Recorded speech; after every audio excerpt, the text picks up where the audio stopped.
Prosecutors presented shocking new evidence Tuesday in the federal trial of accused South Carolina church shooter Dylann Roof. Among the items said to be found in Roof's car at the time of his arrest was an apparent hit list of more black churches in the Charleston area.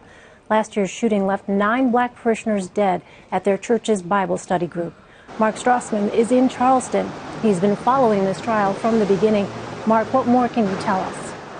Very interesting day, Elaine, learning more about the backstory of Dylann Roof, what was his thinking that led up to the shootings and then his eventual capture and arrest. An FBI agent named Joseph Hamsky was on the stand. He was the lead agent in charge of about 50 agents at the height of the investigation from the night of the shootings. And he paints a story, or a backpage story of Roof as essentially as a 22-year-old ninth grade dropout with no job, no friends, and lots of time on his hands to explore his evolving racist theories. He comes across, according to the FBI agent's testimony, as a self-radicalized racist who spent a lot of time on the internet looking at white supremacist videos, creating white supremacist symbols for himself, white power symbols. And also at one point they introduced a video of that he took of himself shooting targets in his own backyard and reloading quickly, all apparently in preparation for the assault on the Mother Emanuel Church in June of 2015.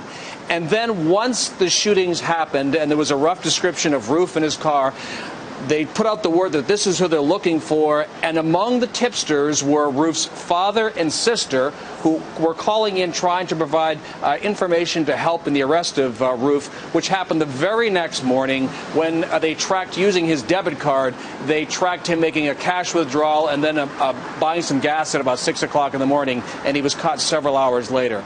At its height, again, 50 FBI agents were after this very high-profile shooting at the Mother Emanuel Church.